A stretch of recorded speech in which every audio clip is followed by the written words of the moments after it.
If the United States government found an unbelievably large living creature beneath the earth, what do you think they would do?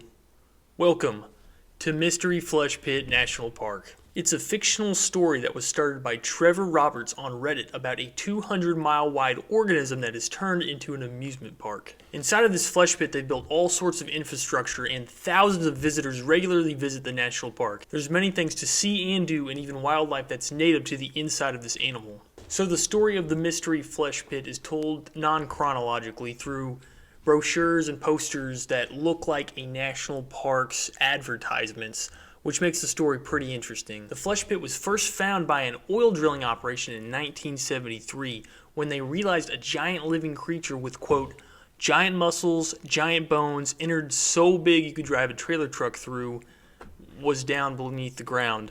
And the locals and authorities got really interested really quick. Then a deep earth mining company named Anodyne Incorporated got the US government to certify it as a national park. So now it's treated like Yosemite or Yellowstone National Park would be treated, but Anodyne gets to have their amenities and centers there and gets to mine its resources. So now that the Mystery Flesh Pit is a national park, wildlife management rangers have to get trained on proper firearm techniques for protecting themselves and visitors in the national park from all the gigantic and dangerous organisms that roam the flesh pit, which is completely insane because they look like bacteria, germ-like creatures that can grow up to 20 foot long. They can be as big as a truck.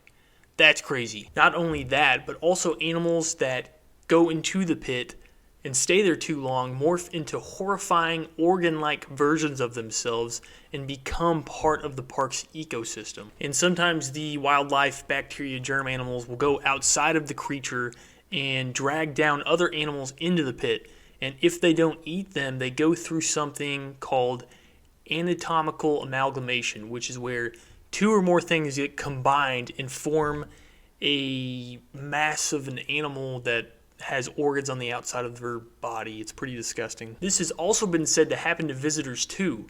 Basically, when people get stuck to the walls, anything else that's in the wall gets fused together with the people or with the animals, and they become a big blob of a creature. And when this has happened in the past, Anodyne says that they're able to save them by harvesting their brain and their spinal cord and other parts of them to kind of keep them alive and put them into an interface so that they can kind of communicate with you still.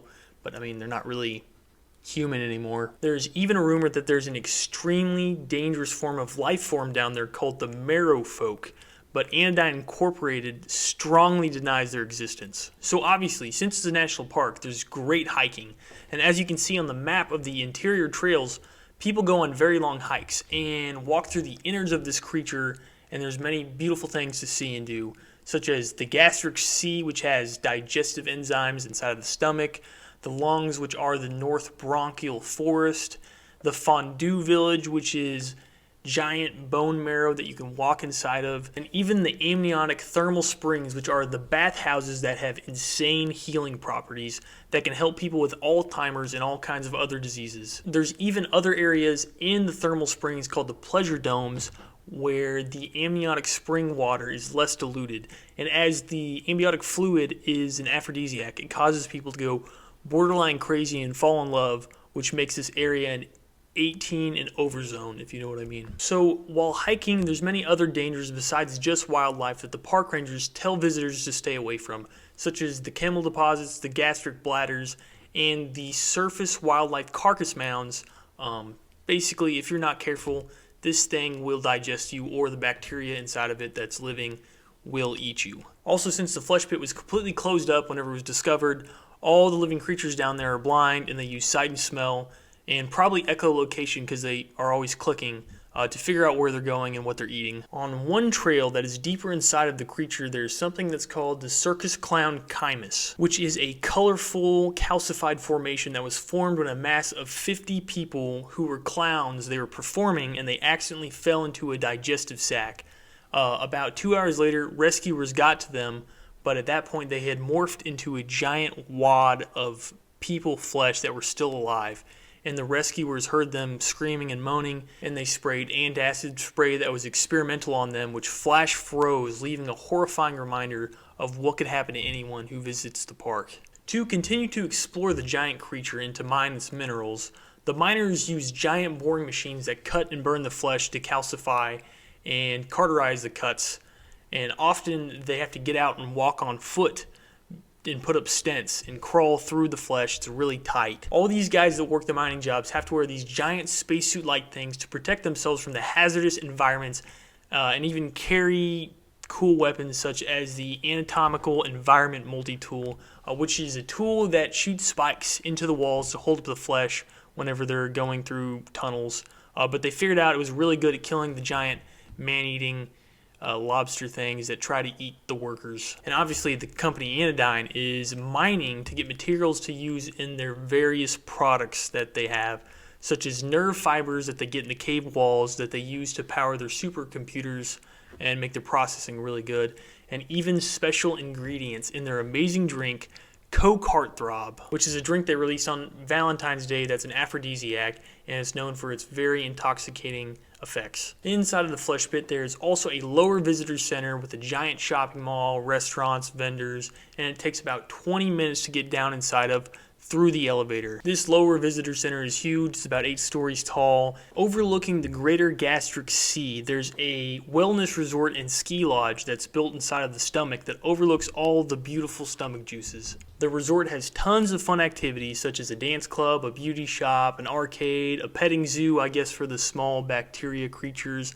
and it even said there's an outfitter, I guess for hunting the giant monsters inside of the living creature. The only known history concerning this giant organism comes from Native American folklore, where they talk about a great dragon that brought great devastation to the land, disease, hunger, hatred, and greed for the people. But the people pleaded to the Great Spirit, and they did some sort of ritual to subdue the dragon and put it into a great slumber and bury it. And they said the earth still shakes to this day because of it. So since this giant creature is asleep, you would probably think, wow, I really hope it doesn't wake up. Well, the 2007 Catastrophe. The 2007 Catastrophe leads to the permanent shutdown of the park.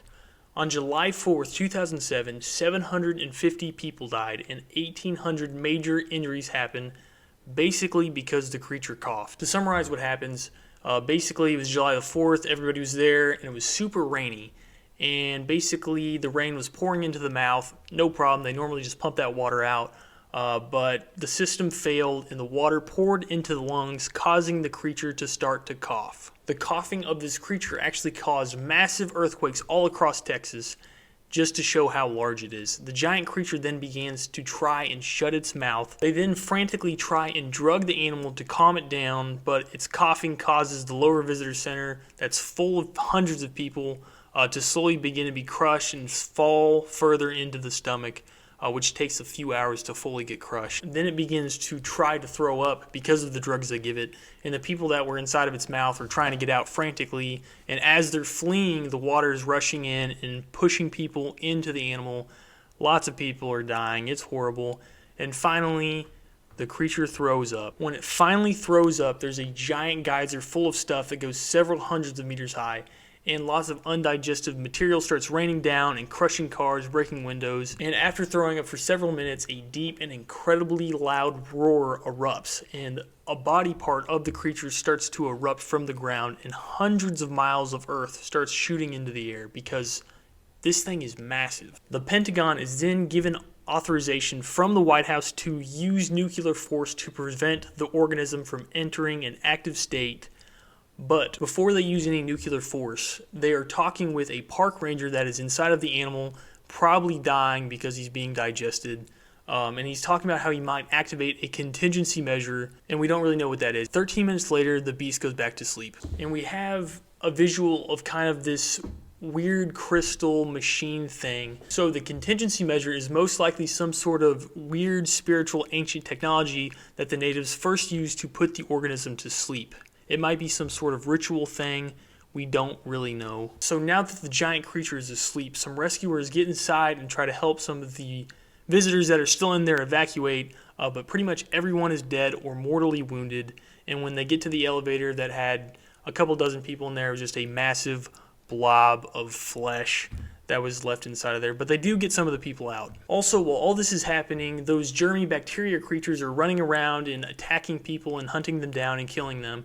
and the park rangers finally kill the last one that night. About 4 a.m., the National Guard comes in and starts helping with disaster relief. The next morning, around 11 a.m., 38 people that were injured during the event all got up at the same time and began walking towards the mouth and crawl back into the giant creature, never to be seen again. So basically, this creature had some sort of crazy supernatural grip on these people and on their minds that caused them to sacrifice themselves into the mouth of this creature and become one with it. After this 2007 incident, the park was completely shut down and a giant electric fence was put up around the flesh pit. On the electric fence, it talks about how over 500 people die every year trying to communicate with the creature and how it won't give you a gift or any answers. So I guess it has some sort of crazy psychological grip on some people. And this is the story so far. It's still in development to this day. It's a really awesome story. I hope you guys enjoyed the video. Hit subscribe if you did. Thank you for watching. Goodbye.